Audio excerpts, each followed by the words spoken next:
Before we begin, please take a moment to like this video and subscribe to Whispered Pages for more cinematic classic readings. In the quiet heart of London, where fog curls between gaslit streets, mysteries rarely wait their turn.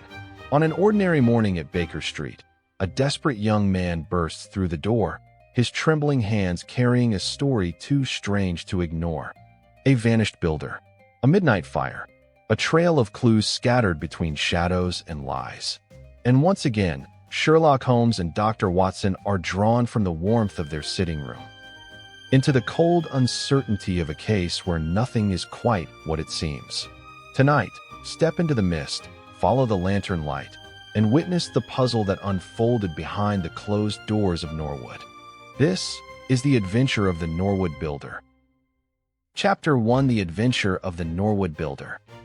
From the point of view of the criminal expert, said Mr. Sherlock Holmes, London has become a singularly uninteresting city since the death of the late lamented Professor Moriarty. I can hardly think that you would find many decent citizens to agree with you. I answered. Well, I must not be selfish, said he, with a smile, as he pushed back his chair from the breakfast table. The community is certainly the gainer, and no one the loser, save the poor out-of-work specialist, whose occupation has gone. With that man in the field, one's morning paper presented infinite possibilities. Often it was only the smallest trace, Watson, the faintest indication, and yet it was enough to tell me that the great malignant brain was there, as the gentlest tremors of the edges of the web remind one of the foul spider which lurks in the center. Petty thefts, wanton assaults, purposeless outrage. To the man who held the clue, all could be worked into one connected whole. To the scientific student of the higher criminal world, no capital in Europe offered the advantages which London then possessed. But now, he shrugged his shoulders in humorous deprecation of the state of things which he had himself done so much to produce. At the time of which I speak, Holmes had been back for some months, and I, at his request, had sold my practice and returned to share the old quarters in Baker Street. A young doctor, named Werner, had purchased my small Kensington practice and given with astonishingly little demur the highest price that I ventured to ask, an incident which only explained itself some years later, when I found that Werner was a distant relation of Holmes, and that it was my friend who had really found the money. Our months of partnership had not been so uneventful as he had stated, for I find, on looking over my notes, that this period includes the case of the papers of ex-President Murillo, and also the shocking affair of the Dutch steamship Friesland, which so nearly cost us both our lives. His cold and proud nature was always averse, however, from anything in the shape of public applause, and he bound me in the most stringent terms to say no further word of himself, his methods, or his successes. A prohibition which, as I have explained, has only now been removed. Mr. Sherlock Holmes was leaning back in his chair after his whimsical protest, and was unfolding his morning paper in a leisurely fashion, when our attention was arrested by a tremendous ring at the bell, followed immediately by a hollow drumming sound, as if someone were beating on the outer door with his fist. As it opened, there came a tumultuous rush into the hall, rapid feet clattered up the stair, and an instant later a wild-eyed and frantic young man, pale, disheveled, and palpitating, burst into the room. He looked from one to the other of us, and under our gaze of inquiry he became conscious that some apology was needed for this unceremonious entry. "I'm sorry, Mr. Holmes," he cried. "You mustn't blame me. I am nearly mad. Mr. Holmes, I am the unhappy John Hector McFarlane." He made the announcement as if the name alone would explain both his visit and its manner, but I could see, by my companion's unresponsive face, that it meant no more to him than to me. "Have a cigarette, Mr. McFarlane," said he, pushing his case across. "I am sure that, with your symptoms, my friend Dr. Watson here would prescribe a sedative. The weather has been so very warm these last few days. Now, if you feel a little more composed, I should be glad if you would sit down in that chair and tell us very slowly and quietly who you are and what it is that you want. You mentioned your name, as if I should recognize it, but I assure you that, beyond the obvious facts that you are a bachelor, a solicitor, a Freemason, and an asthmatic, I know nothing whatever about you." Familiar as I was with my friend's methods, it was not difficult for me to follow his deductions and to observe the untidiness of attire, the sheaf of legal papers, the watch charm, and the breathing which had prompted them. Our client, however, stared in amazement. "Yes, I am all that, Mr. Holmes, and, in addition, I am the most unfortunate man at this moment in London. For heaven's sake, don't abandon me, Mr. Holmes. If they come to arrest me before I have finished my story, make them give me time, so that I may tell you the whole truth. I could go to jail happy if I knew that you were working for me outside." "Arrest you?" said Holmes. "This is really most grady, most interesting. On what charge do you expect to be arrested?" "Upon the charge of murdering Mr. Jonas Oldacre, of Lower Norwood." My companion's expressive face showed a sympathy which was not, I am afraid, entirely unmixed with satisfaction. "Dear me," said he, "it was only this moment at breakfast that I was saying to my friend, Dr. Watson, that sensational cases had disappeared out of our papers." Our visitor stretched forward a quivering hand and picked up the Daily Telegraph, which still lay upon Holmes's knee. "If you had looked at it, sir, you would have seen at a glance what the errand is on which I have come to you this morning. I feel as if my name and my misfortune must be in every man's mouth." He turned it over to expose the central page. "Here it is, and with your permission I will read it to you. Listen to this, Mr. Holmes. The headlines are, 'Mysterious Affair at Lower Norwood. Disappearance of a well-known builder. Suspicion of murder and arson. A clue to the criminal.' That is the clue which they are already following, Mr. Holmes, and I know that it leads infallibly to me. I have been followed from London Bridge Station, and I am sure that they are only waiting for the warrant to arrest me. It will break my mother's heart. It will break her heart." He wrung his hands in an agony of apprehension and swayed backward and forward in his chair. I looked with interest upon this man, who was accused of being the perpetrator of a crime of violence. He was flaxen-haired and handsome, in a washed-out negative fashion, with frightened blue eyes and a clean-shaven face, with a weak, sensitive mouth. His age may have been about 27, his dress and bearing that of a gentleman. From the pocket of his light summer overcoat protruded the bundle of endorsed papers which proclaimed his profession. "We must use what time we have," said Holmes. "Watson, would you have the kindness to take the paper and to read the paragraph in question?" Underneath the vigorous headlines which our client had quoted, I read the following suggestive narrative. "Late last night, or early this morning, an incident occurred at Lower Norwood which points, it is feared, to a serious crime. Mr. Jonas Oldacre is a well-known resident of that suburb, where he has carried on his business as a builder for many years. Mr. Oldacre is a bachelor, 52 years of age, and lives in Deepening House, at the Sydenham end of the road of that name. He has had the reputation of being a man of eccentric habits, secretive and retiring. For some years, he has practically withdrawn from the business, in which he is said to have amassed considerable wealth. A small timber yard still exists, however, at the back of the house, and last night, about 12 o'clock, an alarm was given that one of the stacks was on fire. The engines were soon upon the spot, but the dry wood burned with great fury, and it was impossible to arrest the conflagration until the stack had been entirely consumed. Up to this point, the incident bore the appearance of an ordinary accident, but fresh indications seemed to point to serious crime. Surprise was expressed at the absence of the master of the establishment from the scene of the fire, and an inquiry followed, which showed that he had disappeared from the house. An examination of his room revealed that the bed had not been slept in, that a safe which stood in it was open, that a number of important papers were scattered about the room, and finally, that there were signs of a murderous struggle, slight traces of blood being found within the room, and an oaken walking stick, which also showed stains of blood upon the handle. It is known that Mr. Jonas Oldacre had received a late visitor in his bedroom upon that night, and the stick found has been identified as the property of this person, who is a young London solicitor named John Hector McFarlane, junior partner of Graham and McFarlane, of 426 Gresham Buildings, E.C. The police believe that they have evidence in their possession which supplies a very convincing motive for the crime, and altogether it cannot be doubted that sensational developments will follow. Later, it is rumored as we go to press that Mr. John Hector McFarlane has actually been arrested on the charge of the murder of Mr. Jonas Oldacre. It is at least certain that a warrant has been issued. There have been further and sinister developments in the investigation at Norwood.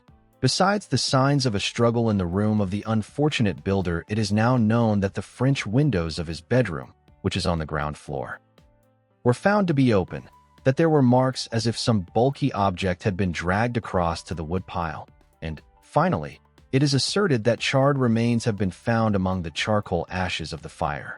The police theory is that a most sensational crime has been committed, that the victim was clubbed to death in his own bedroom, his papers rifled, and his dead body dragged across to the woodstack, which was then ignited so as to hide all traces of the crime. The conduct of the criminal investigation has been left in the experienced hands of Inspector Lestrade of Scotland Yard, who is following up the clues with his accustomed energy and sagacity. Sherlock Holmes listened with closed eyes and fingertips together to this remarkable account. "The case has certainly some points of interest," said he, in his languid fashion. "May I ask, in the first place, Mr. McFarlane, how it is that you are still at liberty, since there appears to be enough evidence to justify your arrest?" "I live at Torrington Lodge, Blackheath, with my parents, Mr. Holmes, but last night, having to do business very late with Mr. Jonas Oldacre, I stayed at an hotel in Norwood and came to my business from there. I knew nothing of this affair until I was in the train, when I read what you have just heard. I at once saw the horrible danger of my position, and I hurried to put the case into your hands. I have no doubt that I should have been arrested either at my city office or at my home. A man followed me from London Bridge Station, and I have no doubt, great heaven, what is that?" It was a clang of the bell, followed instantly by heavy steps upon the stair.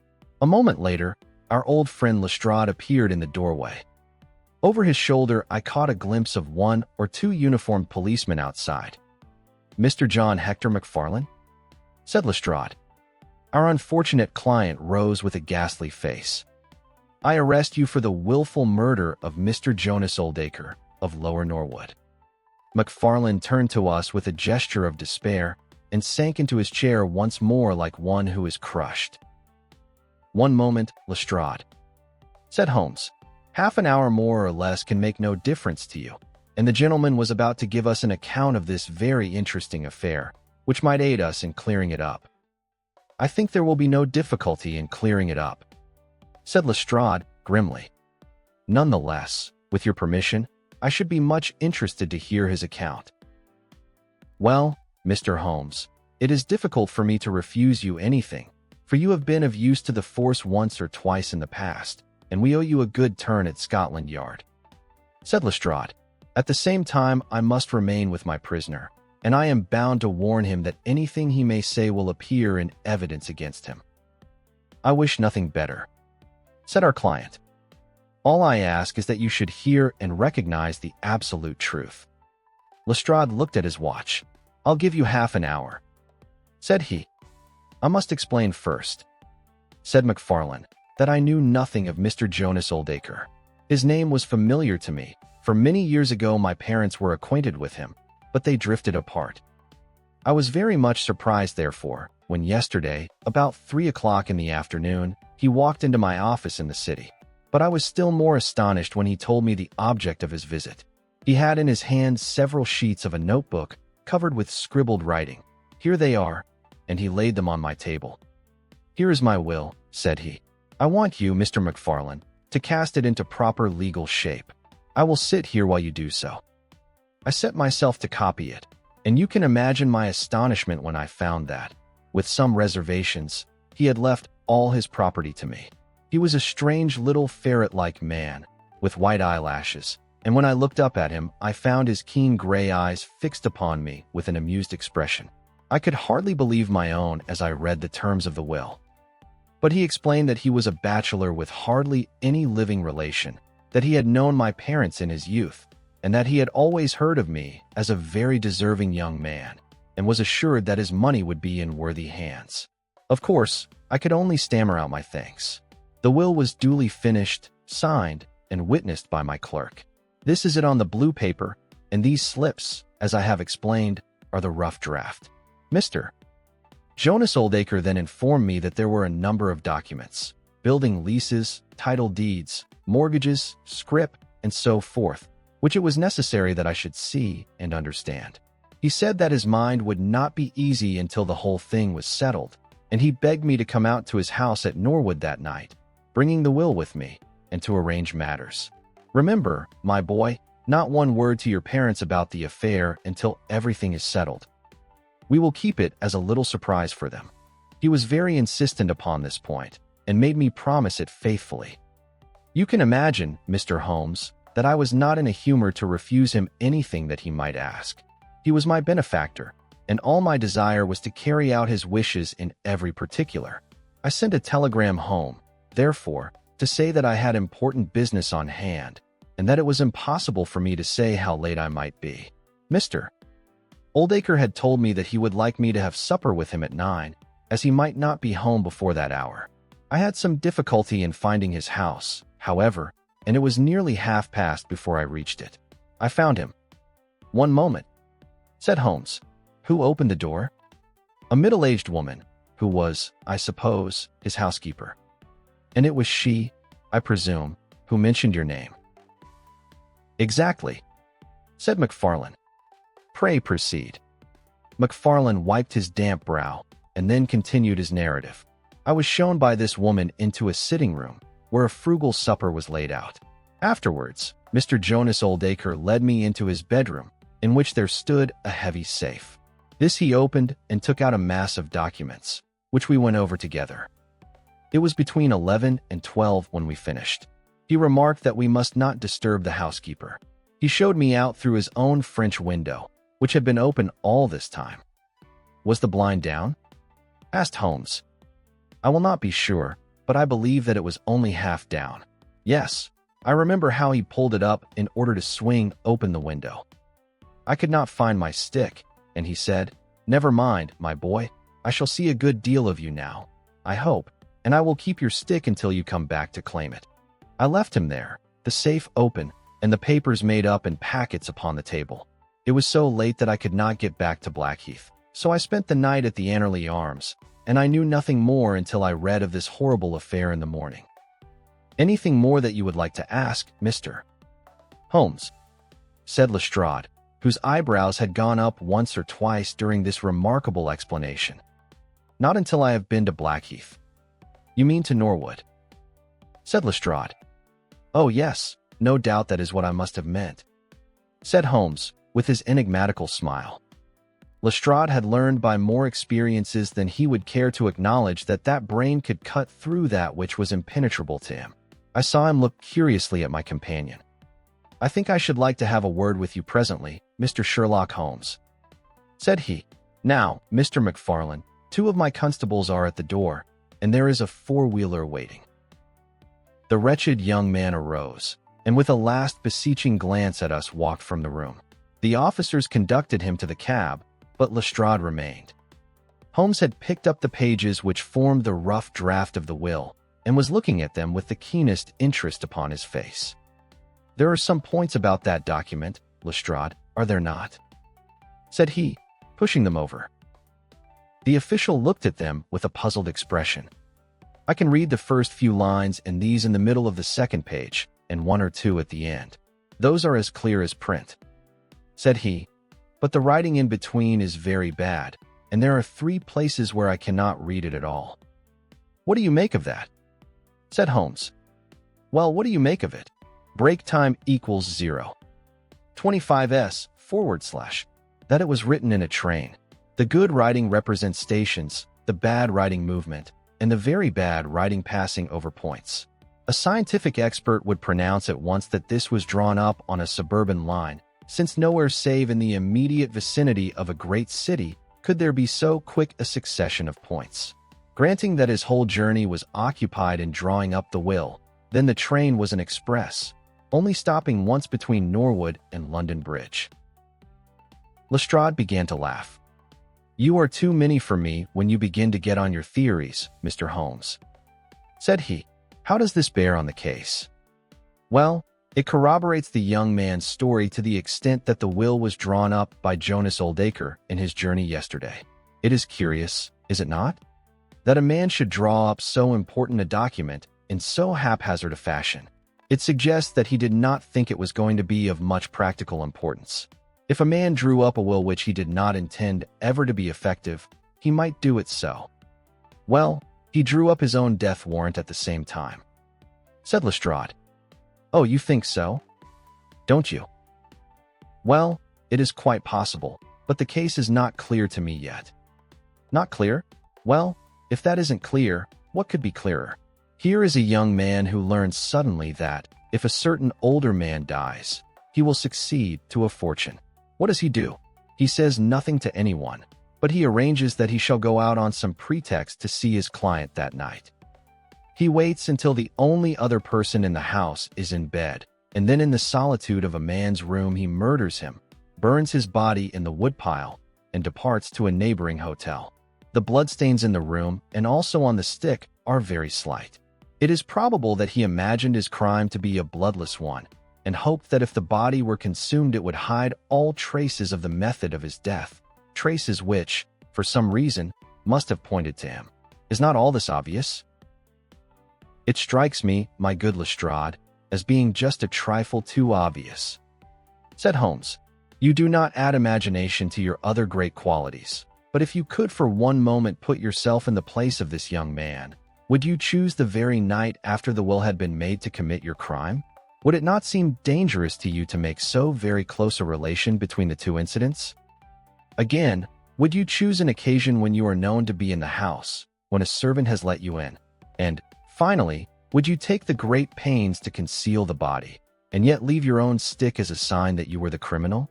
Confess, Lestrade, that all this is very unlikely. As to the stick, Mr. Holmes, you know as well as I do that a criminal is often flurried, and does such things which a cool man would avoid.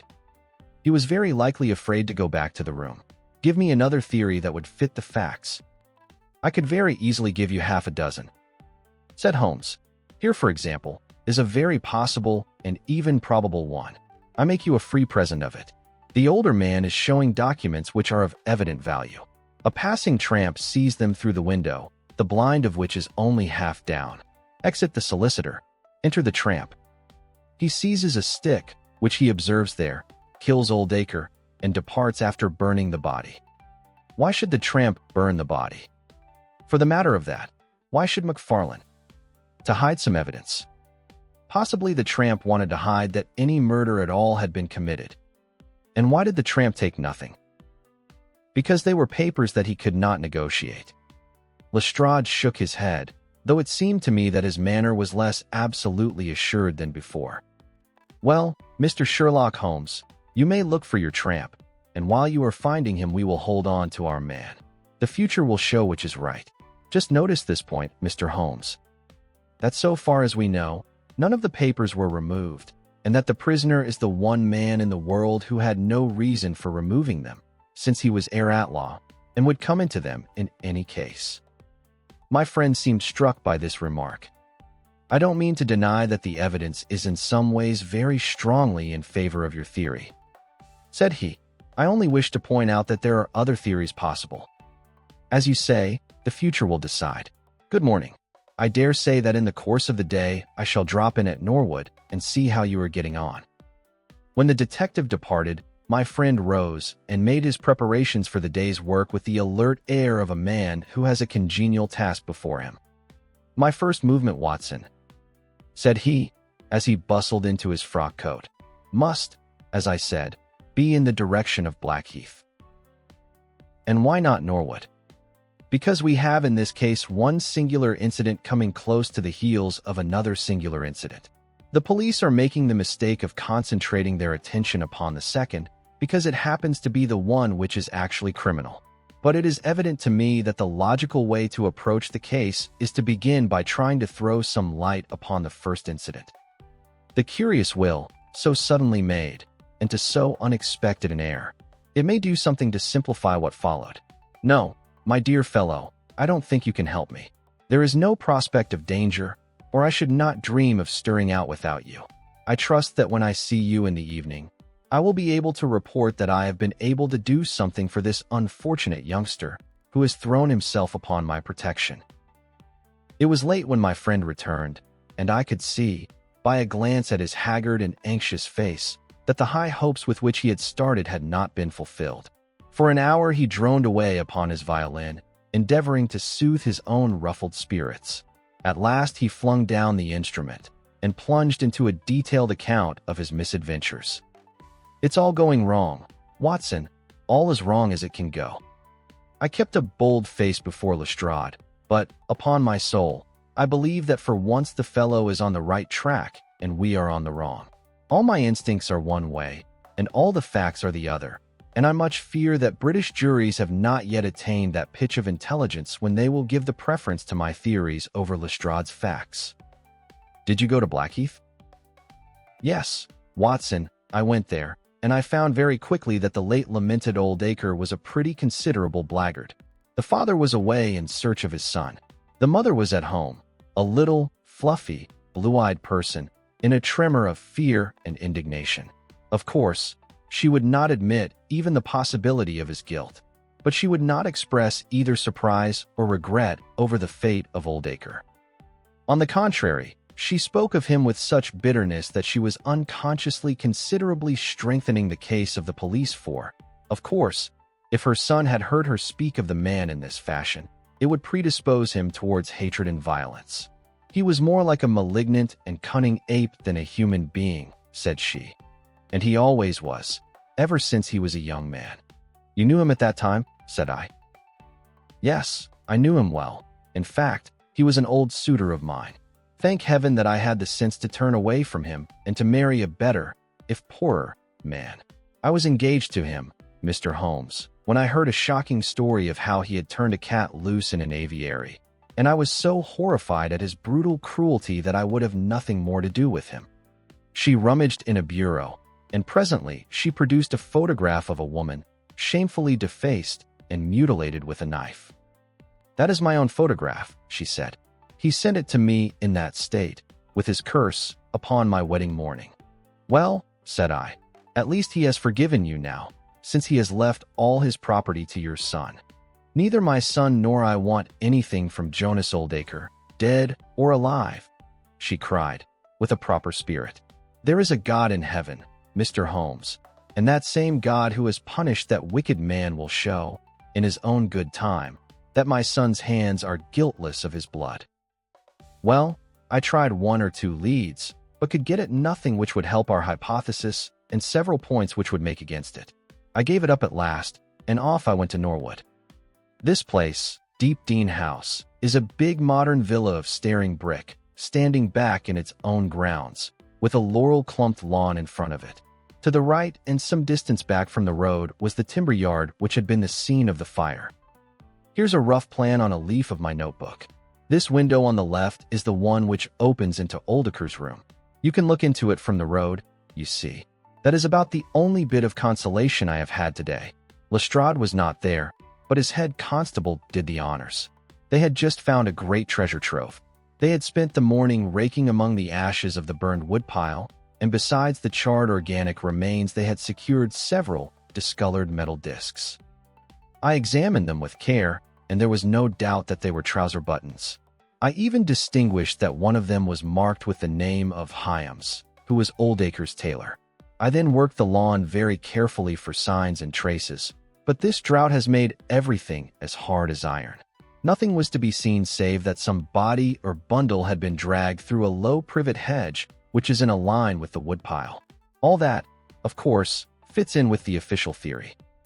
I crawled about the lawn with an August sun on my back, but I got up at the end of an hour no wiser than before. Well, after this fiasco, I went into the bedroom and examined that also.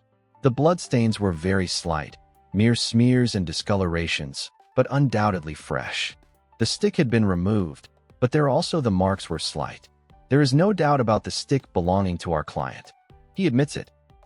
Footmarks of both men could be made out on the carpet, but none of any third person, which again is a trick for the other side. They were piling up their score all the time, and we were at a standstill. Only one little gleam of hope did I get, and yet it amounted to nothing. I examined the contents of the safe, most of which had been taken out and left on the table. The papers had been made up into sealed envelopes, one or two of which had been opened by the police. They were not, so far as I could judge, of any great value, nor did the bank book show that Mr. Oldacre was in such very affluent circumstances. But it seemed to me that all the papers were not there. There were allusions to some deeds, possibly the more valuable, which I could not find. This, of course, if we could definitely prove it, would turn Lestrade's argument against himself, for who would steal a thing if he knew that he would shortly inherit it? Finally, having drawn every other cover and picked up no scent, I tried my luck with the housekeeper. Mrs. Lexington is her name, a little, dark, silent person with suspicious and sidelong eyes. She could tell us something if she would, I am convinced of it. But she was as close as wax. Yes, she had let Mr. McFarlane in at 9:30. She wished her hand had withered before she had done so. She had gone to bed at 10:30. Her room was at the other end of the house, and she could hear nothing of what had passed. Mr. McFarlane had left his hat, and to the best of her belief his stick, in the hall. She had been awakened by the alarm of fire. Her poor, dear master had certainly been murdered. Had he any enemies? Well, every man had enemies, but Mr. Oldacre kept himself very much to himself, and only met people in the way of business. She had seen the buttons, and was sure that they belonged to the clothes which he had worn last night. The woodpile was very dry, for it had not rained for a month. It burned like tinder, and by the time she reached the spot, nothing could be seen but flames. She and all the firemen smelled the burned flesh from inside it. She knew nothing of the papers, nor of Mr. Oldacre's private affairs. So, my dear Watson, there's my report of a failure. And yet. He clenched his thin hands in a paroxysm of conviction. I know it's all wrong. I feel it in my bones. There is something that has not come out, and that housekeeper knows it. There was a sort of sulky defiance in her eyes, which only goes with guilty knowledge. However, there's no good talking any more about it, Watson. But unless some lucky chance comes our way, I fear that the Norwood disappearance case will not figure in that chronicle of our successes which I foresee that a patient public will sooner or later have to endure. Surely, said I, the man's appearance would go far with any jury? That is a dangerous argument, my dear Watson. You remember that terrible murderer, Bert Stevens, who wanted us to get him off in '87. Was there ever a more mild-mannered Sunday school young man? It is true. Unless we succeed in establishing an alternative theory, this man is lost. You can hardly find a flaw in the case which can now be presented against him, and all further investigation has served to strengthen it. By the way, there is one curious little point about those papers which may serve us as the starting point for an inquiry.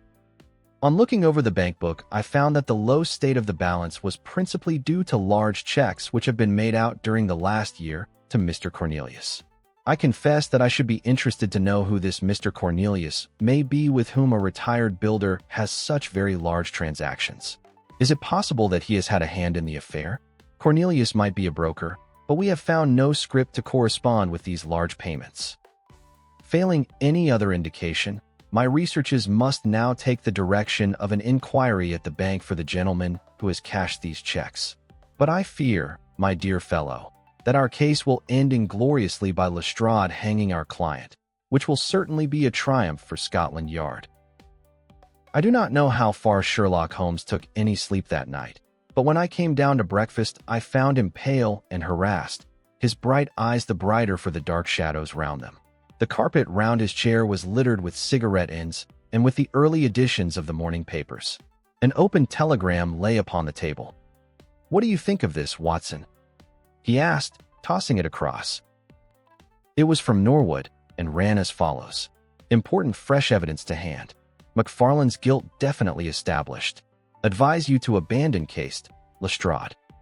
This sounds serious, said I. It is Lestrade's little cockadoodle of victory. Holmes answered, with a bitter smile. And yet it may be premature to abandon the case. After all, important fresh evidence is a two-edged thing, and may possibly cut in a very different direction to that which Lestrade imagines. Take your breakfast, Watson, and we will go out together and see what we can do. I feel as if I shall need your company and your moral support today. My friend had no breakfast himself, for it was one of his peculiarities that in his more intense moments he would permit himself no food, and I have known him presume upon his iron strength until he has fainted from pure inanition. At present I cannot spare energy and nerve force for digestion, he would say in answer to my medical remonstrances. I was not surprised, therefore, when this morning he left his untouched meal behind him and started with me for Norwood. A crowd of morbid sightseers were still gathered round Deepening House, which was just such a suburban villa as I had pictured. Within the gates Lestrade met us, his face flushed with victory, his manner grossly triumphant. "Well, Mr. Holmes, have you proved us to be wrong yet? Have you found your tramp?" he cried. "I have formed no conclusion whatever," my companion answered. "But we formed ours yesterday, and now it proves to be correct. So you must acknowledge that we have been a little in front of you this time, Mr. Holmes. You certainly have the air of something unusual having occurred," said Holmes. Lestrade laughed loudly. "You don't like being beaten any more than the rest of us do," said he. "A man can't expect always to have it his own way, can he, Dr. Watson? Step this way, if you please, gentlemen, and I think I can convince you once for all that it was John McFarlane who did this crime." He led us through the passage and out into a dark hall beyond. "This is where young McFarlane must have come out to get his hat after the crime was done," said he. "Now look at this." With dramatic suddenness he struck a match, and by its light exposed a stain of blood upon the whitewashed wall. As he held the match nearer, I saw that it was more than a stain. It was the well-marked print of a thumb. "Look at that with your magnifying glass, Mr. Holmes." "Yes, I am doing so. You are aware that no two thumb marks are alike." "I have heard something of the kind." "Well, then, will you please compare that print with this wax impression of young McFarlane's right thumb, taken by my orders this morning?" As he held the waxen print close to the blood stain, it did not take a magnifying glass to see that the two were undoubtedly from the same thumb. It was evident to me that our unfortunate client was lost. "That is final," said Lestrade. "Yes, that is final," I involuntarily echoed. "It is final," said Holmes. Something in his tone caught my ear, and I turned to look at him. An extraordinary change had come over his face. It was writhing with inward merriment. His two eyes were shining like stars. It seemed to me that he was making desperate efforts to restrain a convulsive attack of laughter. Dear me," he said at last. "Well, now who would have thought it? And how deceptive appearances may be, to be sure. Such a nice young man to look at. It is a lesson to us not to trust our own judgment, is it not, Lestrade?" "Yes, some of us are a little too much inclined to be cocksure, Mr. Holmes," said Lestrade. The man's insolence was maddening, but we could not resent it.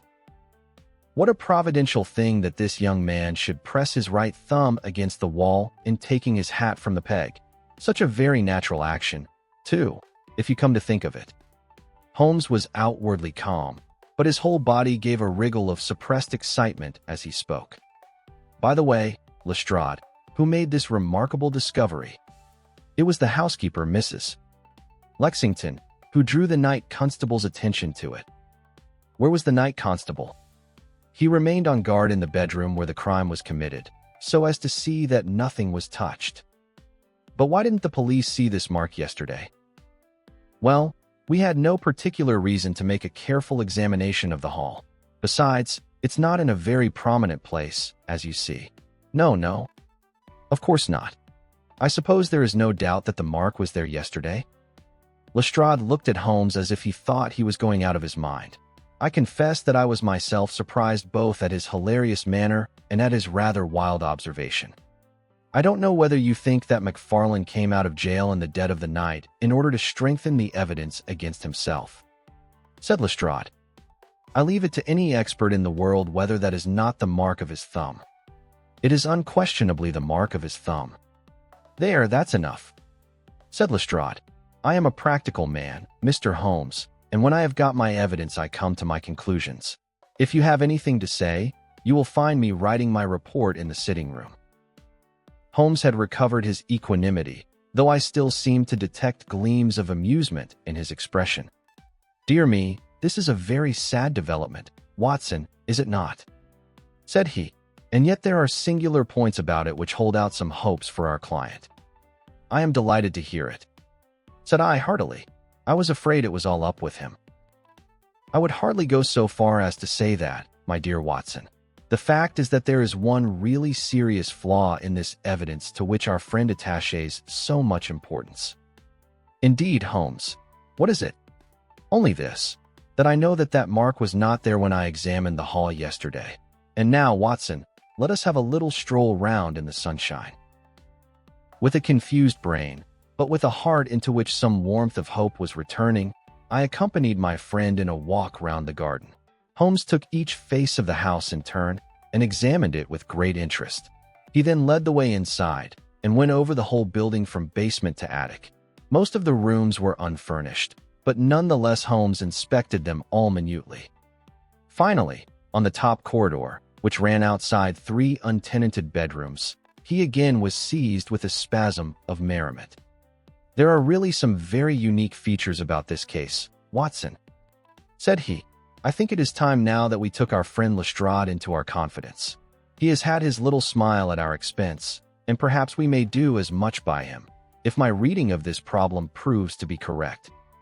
Yes, I think I see how we should approach it." The Scotland Yard inspector was still writing in the parlor when Holmes interrupted him.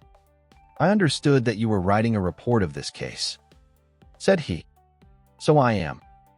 Don't you think it may be a little premature? I can't help thinking that your evidence is not complete." Lestrade knew my friend too well to disregard his words. He laid down his pen and looked curiously at him. "What do you mean, Mr. Holmes?"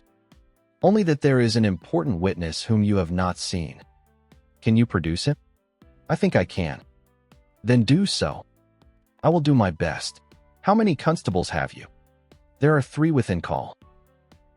"Excellent," said Holmes. "May I ask if they are all large, able-bodied men with powerful voices?"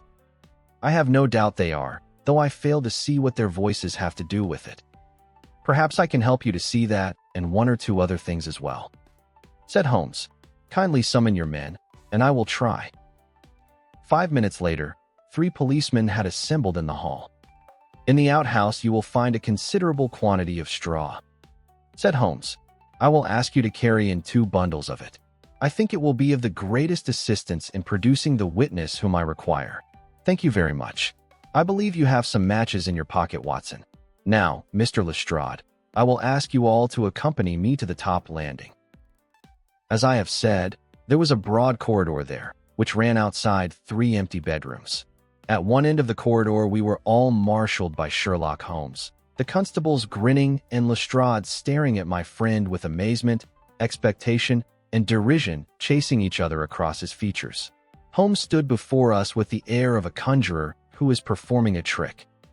"Would you kindly send one of your constables for 2 buckets of water? Put the straw on the floor here, free from the wall on either side.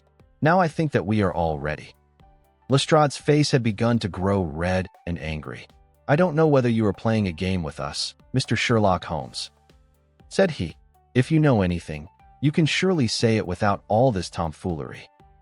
I assure you, my good Lestrade, that I have an excellent reason for everything that I do. You may possibly remember that you chaffed me a little some hours ago when the sun seemed on your side of the hedge, so you must not grudge me a little pomp and ceremony now. Might I ask you, Watson, to open that window, and then to put a match to the edge of the straw?" I did so, and driven by the draft a coil of gray smoke swirled down the corridor, while the dry straw crackled and flamed. "Now we must see if we can find this witness for you, Lestrade. Might I ask you all to join in the cry of fire? Now then, 1, 2, 3. Fire!" We all yelled. "Thank you. I will trouble you once again. Fire! Just once more, gentlemen, and all together. Fire!" The shout must have rung over Norwood. It had hardly died away when an amazing thing happened. A door suddenly flew open out of what appeared to be solid wall at the end of the corridor, and a little, wizened man darted out of it, like a rabbit out of its burrow. "Capital," said Holmes, calmly. "Watson, a bucket of water over the straw. That will do. Lestrade, allow me to present you with your principal missing witness, Mr. Jonas Oldacre." The detective stared at the newcomer with blank amazement. The latter was blinking in the bright light of the corridor and peering at us and at the smoldering fire. It was an odious face, crafty, vicious, malignant, with shifty, light gray eyes and white lashes. "What's this, then?" said Lestrade at last. "What have you been doing all this time, eh?" Oldacre gave an uneasy laugh, shrinking back from the furious red face of the angry detective. "I have done no harm." "No harm? You have done your best to get an innocent man hanged. If it wasn't for this gentleman here, I am not sure that you would not have succeeded." The wretched creature began to whimper. "I am sure, sir, it was only my practical joke." "Oh, a joke, was it? You won't find the laugh on your side, I promise you. Take him down, and keep him in the sitting room until I come. Mr. Holmes," he continued, when they had gone, "I could not speak before the constables, but I don't mind saying, in the presence of Dr. Watson, that this is the brightest thing that you have done yet, though it is a mystery to me how you did it. You have saved an innocent man's life, and you have prevented a very grave scandal, which would have ruined my reputation in the force." Holmes smiled and clapped Lestrade upon the shoulder. "Instead of being ruined, my good sir, you will find that your reputation has been enormously enhanced. Just make a few alterations in that report which you were writing, and they will understand how hard it is to throw dust in the eyes of Inspector Lestrade." "And you don't want your name to appear?" "Not at all. The work is its own reward. Perhaps I shall get the credit also at some distant day, when I permit my zealous historian to lay out his fool's cap once more. Watson? Well, now, let us see where this rat has been lurking." A lath-and-plaster partition had been run across the passage 6 feet from the end, with a door cunningly concealed in it. It was lit within by slits under the eaves. A few articles of furniture and a supply of food and water were within, together with a number of books and papers. "There's the advantage of being a builder," said Holmes as we came out. "He was able to fix up his own little hiding place without any confederate, save, of course, that precious housekeeper of his, whom I should lose no time in adding to your bag, Lestrade." "I'll take your advice. But how did you know of this place, Mr. Holmes?" "I made up my mind that the fellow was in hiding in the house. When I paced one corridor and found it 6 feet shorter than the corresponding one below, it was pretty clear where he was. I thought he had not the nerve to lie quiet before an alarm of fire. We could, of course, have gone in and taken him, but it amused me to make him reveal himself. Besides, I owed you a little mystification, Lestrade, for your chaff in the morning." "Well, sir, you certainly got equal with me on that. But how in the world did you know that he was in the house at all?" "The thumb mark, Lestrade. You said it was final, and so it was, in a very different sense. I knew it had not been there the day before. I pay a good deal of attention to matters of detail, as you may have observed, and I had examined the hall, and was sure that the wall was clear. Therefore, it had been put on during the night." "But how?" "Very simply. When those packets were sealed up, Jonas Oldacre got McFarlane to secure one of the seals by putting his thumb upon the soft wax. It would be done so quickly and so naturally that I dare say the young man himself has no recollection of it. Very likely it just so happened, and Oldacre had himself no notion of the use he would put it to. Brooding over the case in that den of his, it suddenly struck him what absolutely damning evidence he could make against McFarlane by using that thumb mark. It was the simplest thing in the world for him to take a wax impression from the seal, to moisten it in as much blood as he could get from a pinprick, and to put the mark upon the wall during the night, either with his own hand or with that of his housekeeper. If you examine among those documents which he took with him into his retreat, I will lay you a wager that you find the seal with the thumb mark upon it." "Wonderful," said Lestrade. "Wonderful. It's all as clear as crystal, as you put it. But what is the object of this deep deception, Mr. Holmes? It was amusing to me to see how the detective's overbearing manner had changed suddenly to that of a child asking questions of its teacher. Well, I don't think that is very hard to explain. A very deep, malicious, vindictive person is the gentleman who is now waiting us downstairs. You know that he was once refused by McFarlane's mother? You don't. I told you that you should go to Blackheath first and Norwood afterwards. Well, this injury, as he would consider it, has rankled in his wicked, scheming brain, and all his life he has longed for vengeance, but never seen his chance. During the last year or two, things have gone against him. Secret speculation, I think, and he finds himself in a bad way. He determines to swindle his creditors, and for this purpose he pays large checks to a certain Mr. Cornelius, who is, I imagine, himself under another name. I have not traced these checks yet, but I have no doubt that they were banked under that name at some provincial town where Old Acre from time to time led a double existence. He intended to change his name altogether, draw this money, and vanish, starting life again elsewhere. Well, that's likely enough. It would strike him that in disappearing he might throw all pursuit off his track, and at the same time have an ample and crushing revenge upon his old sweetheart, if he could give the impression that he had been murdered by her only child. It was a masterpiece of villainy, and he carried it out like a master. The idea of the will, which would give an obvious motive for the crime, the secret visit unknown to his own parents, the retention of the stick, the blood, and the animal remains and buttons in the woodpile, all were admirable. It was a net from which it seemed to me, a few hours ago, that there was no possible escape. But he had not that supreme gift of the artist, the knowledge of when to stop.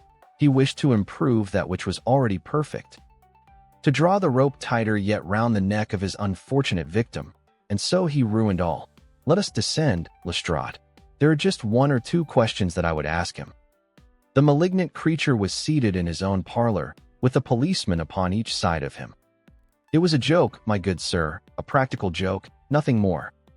He whined incessantly. I assure you, sir, that I simply concealed myself in order to see the effect of my disappearance, and I am sure that you would not be so unjust as to imagine that I would have allowed any harm to befall poor young Mr. McFarlane.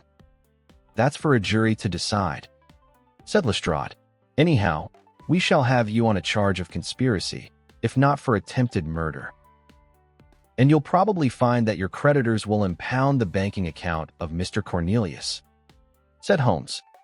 The little man started and turned his malignant eyes upon my friend. I have to thank you for a good deal, said he. Perhaps I'll pay my debt someday. Holmes smiled indulgently. I fancy that, for some few years, you will find your time very fully occupied, said he. By the way, what was it you put into the woodpile besides your old trousers?